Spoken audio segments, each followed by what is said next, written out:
In this example, we're going to do a trig substitution for the integral 1 over x squared times the square root of x squared minus 25.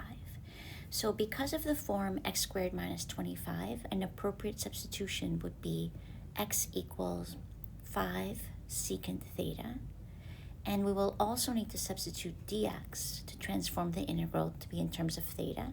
So dx will be 5 secant theta tangent theta d theta, since that is the derivative of secant.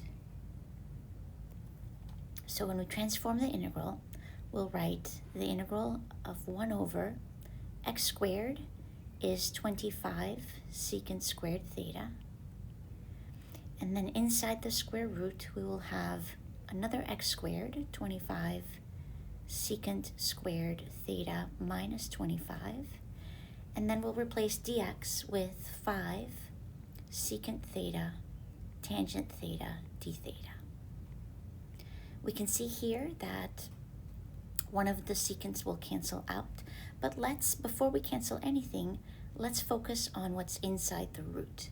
Here we can factor out a 25 to obtain secant squared theta minus 1, which is equal to tangent squared using a Pythagorean identity. So this will be 25 tangent squared theta.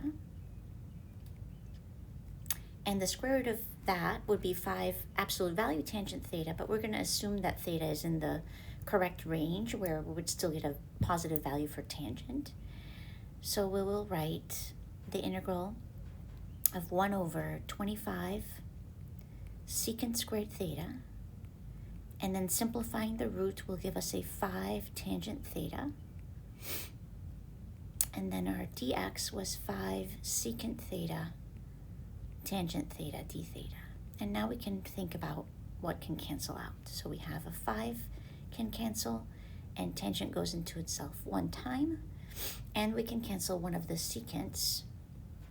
I'm also going to pull out the 1 over 25 outside of the integral.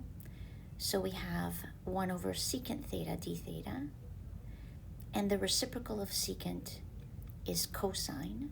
So this becomes 1/25 integral of cosine theta d theta, which is 1 over 25 sine theta plus c.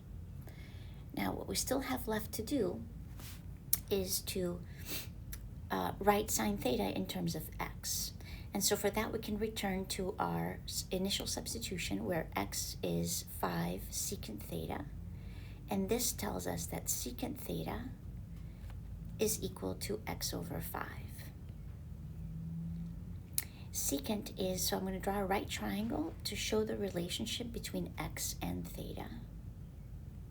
So if this is angle theta, secant is the reciprocal of cosine, which means that x over 5 will be the hypotenuse over the adjacent ratio. And if we complete the triangle using the Pythagorean theorem, we know that the opposite side to our acute angle theta will be the square root of x squared minus 25. So at this point, we can write sine theta in terms of x by taking the opposite side, which we know is the square root of x squared minus 25, and dividing that by the hypotenuse, which is x.